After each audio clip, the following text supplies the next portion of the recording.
Good afternoon. This is Dr. G's ADHD chat, and I'm Dr. Terry James Gingras. I'm a clinical psychologist and neuropsychologist in private practice, and I work a lot with ADHD. Matter of fact, the tagline for this show is trying to make the world safe for ADHD, because I don't know of any other disorder that at least I deal with that is as misunderstood and mistreated and just generally speaking. And the big things for ADHD parents, actually for people with ADHD as well, is to recognize that it is a neurologic condition. It is inherited. You didn't do anything wrong. You just happen to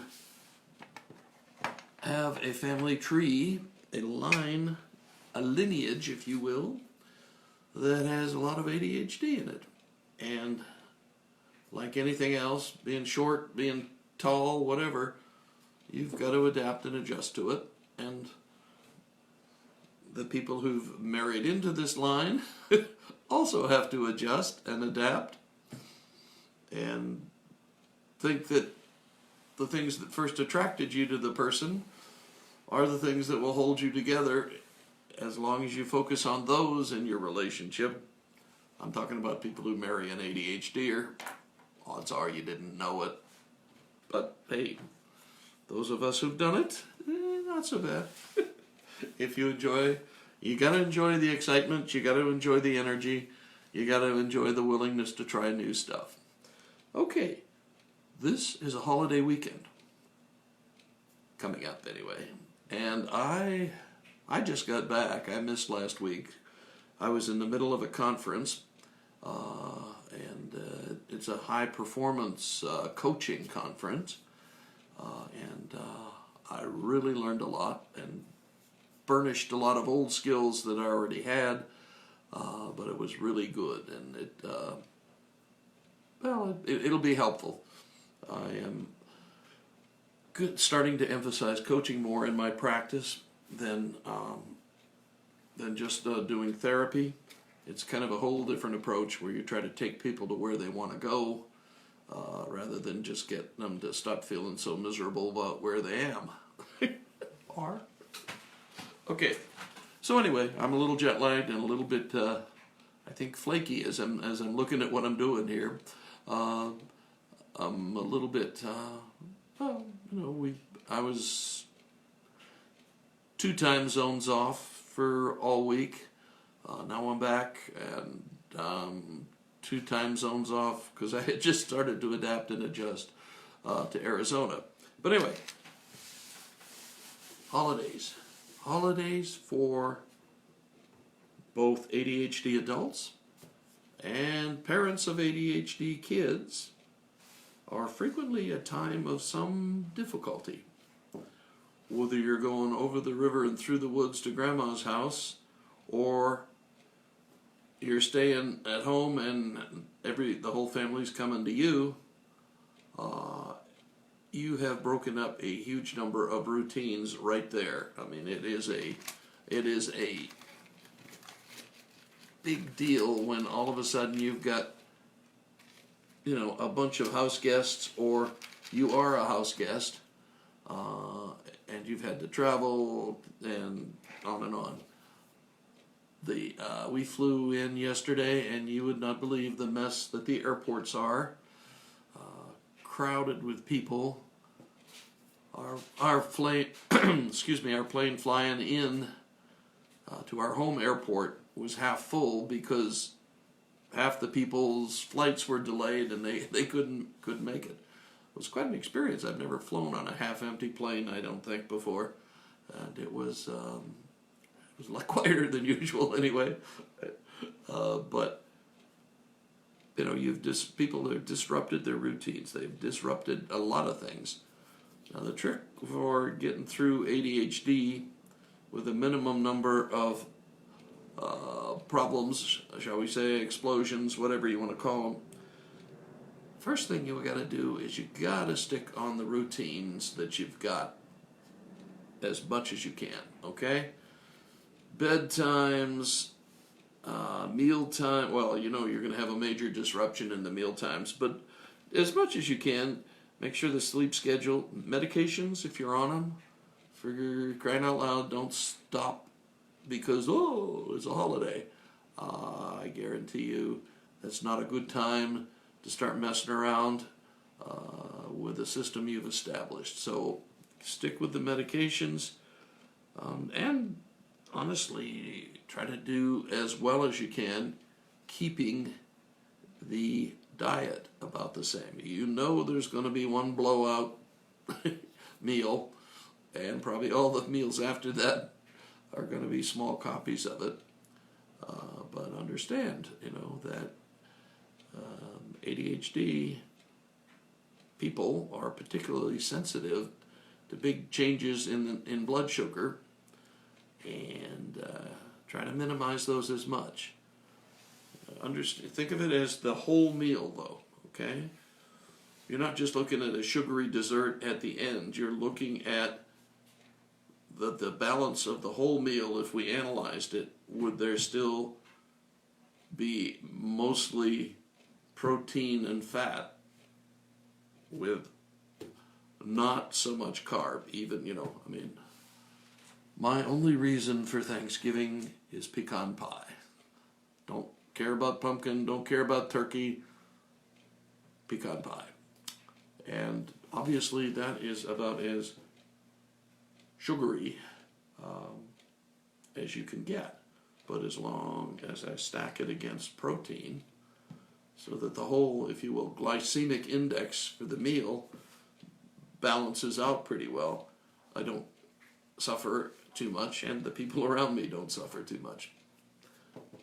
Word to the wise, try to make the meal as glycemically balanced, sugar-wise balanced as you can, knowing that they're going to get a little bit more than they usually get if they're kids, or if it's your husband for that matter.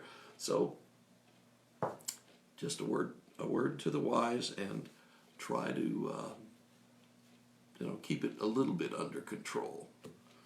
And for adults, that also means watch out for how much you're drinking, how much alcohol you're consuming. For a lot of people, maybe most,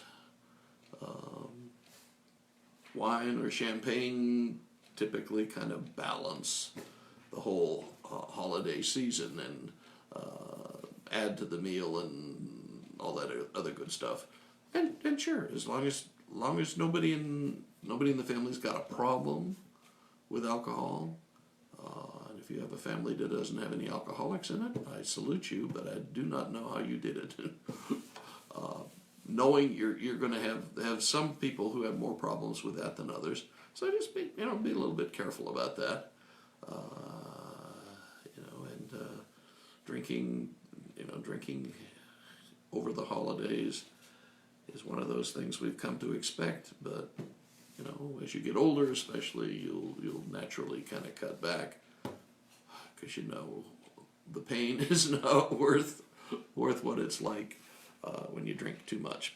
So, and again, ADHD kids, they need to have some restraints on the diet especially, and keeping the routine, getting them to go to bed on a reasonable time, and so on. You can't just let them stay up all night over the holidays, and then the Monday you come back, try to revert back to the school routine. That will not work very well.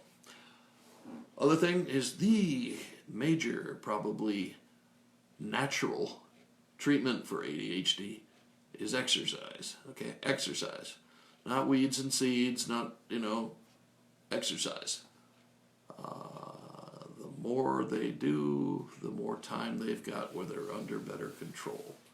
And that includes the adults. Okay, so whoever in your crew's got ADHD, they need to be exercising. Whether it's going for a walk in the woods, playing touch football or some game, or going to a gym and getting a workout in. Whatever, exercise is essential to having a mellow kind of environment during the holidays, and I really can't emphasize that enough. If you just stay in, and some people are working like crazy in the kitchen, trying to get everything ready for everybody, and and some people are just chilling in front of the boob tube, and that will cause difficulties later in the day with your ADHDers. Okay, so make sure people get exercise. And you might avoid the dreaded Thanksgiving weight gain, but ensure that. And I know there are some people who do not have the United States Thanksgiving out there in your world, but you've got some holiday coming up. It's that time of year, so you can use these for any of those holidays. These tips, is for any of these holidays. For your children, and actually for your adults as well. It would be helpful, and in the long run, be helpful for everybody if you give your ADHD or something to do that kind of helps out with the whole family. Maybe setting the table or setting a certain part, maybe just putting all the knives out, or maybe the knives is not a good one, but putting all the forks out. Or just, setting the whole table, or helping set it, or assisting the cook in some way. But make them feel like they're involved and like they're doing something that's going to help out, and that will help you out, because you can't just keep shooing them away. That doesn't work very well and will ultimately likely result in some difficulties. So, and including, that includes husbands and spouses and that sort of thing. We need to feel like we're involved, and we'll act out in some way if we don't get involved. Okay, and another thing is, and it's real, I think, helpful, and it's probably good for the whole family thing, is getting the whole family out in some kind of outdoor activity. Could be going for a walk, could be, like the Kennedys, play touch football, but something where you're outdoors and having a good time and getting a little bit of exercise. And the outdoors is kind of magic for ADHDers. When you're out in nature, it has a positive effect in all together. And so try to have something scheduled, and depending on how specialized your family is, it may be going out for a long bike ride, or going out for kayaking or canoeing, or it kind of depends on what y'all do, but you want to have, if you can, some kind of outdoor activity, and ideally it's one that everybody can be involved in, but that gets tricky, but just look at your family and figure out what works for you. So some kind of outdoor family activity is really important. And probably the most significant part of this, especially if you're not the ADHD part of the family, or you're the ADHD adult that's got an ADHD child, is to remember to be thankful. And I mean this sincerely, that Thanksgiving is a time for giving thanks theoretically, but most of us don't have enough awareness or don't spend very much time being grateful or thankful for all the good things in life. And remember, especially if you're one of those folks who doesn't have any ADHD in the family, remember you chose to marry into this crew. And what is it about them that attracted you? Was it their energy and liveliness, their acceptance of other people, their creativity? What was it? But there was something out there that they said, oh, I like these people. That may not have been every time you went out over to their place or were involved with a large group of them, but there was something that was attracting. And you got to remind yourself of that occasionally. Same thing when you're looking at your spouse. You got to think, what was it I saw in this person? Lord help me. But seriously, there was something. There may be a lot of things. I personally kind of think in terms of energy and enthusiasm and willing to try new stuff and a lot of energy, perhaps not always well controlled or well directed energy, but a lot of energy, and that's lively, and that's, for some of us that kind of keeps us or pulls us out of our tendency to withdraw and be shy and all that other stuff. But anyway, whatever it is, be thankful for it. All of us have gifts to give the world. Your ADHD child has it. Your ADHD spouse has it. So be appreciative of that. Notice that. And if you can, do all you can to encourage it. But the most important, or the big start for that, is to be thankful for what they bring to the table, for what they offer you. And I don't mean that in a tit-for-tat, commercial exchange kind of way, but what you appreciate about them and what you think, or what they mean to you, and be thankful for that, and actually spend some time. If you're one of those folks who has to have it on the schedule, for crying out loud, schedule it, but take 10 minutes or so and just, think, wow, he's got such a great sense of humor, or boy, is she creative, or do that. You'd be amazed at the difference it makes. And frankly, it wouldn't be a bad idea if you did it every day. Okay? Alrighty. That's about all I've got, because I've got to start getting ready for these holidays things. The bad thing about having been gone for a week while I was doing this recertification program is now I've got a week's worth of office work to get caught up on. So, and then I've got to go to my own celebration. But that should be a pretty good time. Okay, so I am Dr. Terry James Gingras. This has been Dr. G's ADHD Chat.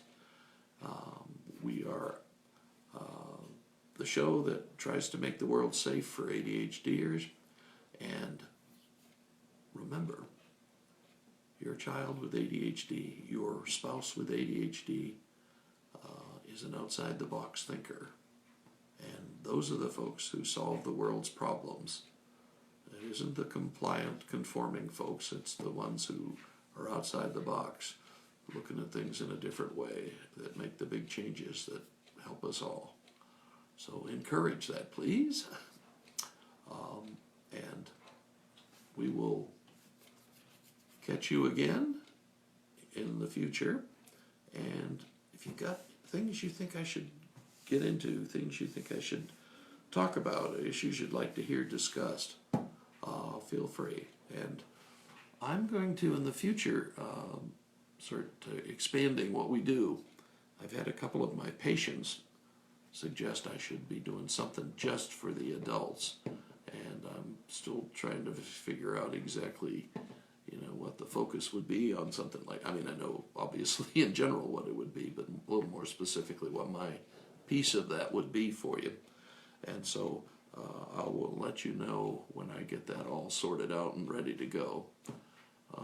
And we're also going to be doing more of the coaching thing. I don't talk about this very much on this show, but I do a lot of coaching. I do a lot of coaching with ADHD entrepreneurs, particularly. Those are the ADHDers who figured out that I don't want to work for anybody else, so I'm going to do it myself. I love that group. Okay, and so you can get in touch with me on you can get in touch with me somewhere down below where this is posted. There's a place to comment, and otherwise there's my website. It's terrygingrassphd.com. Anyway, anything you want me to talk about, ideas, I'm willing to listen to almost anything. Okay, thank you. We will catch you next week, and keep fighting the good fight.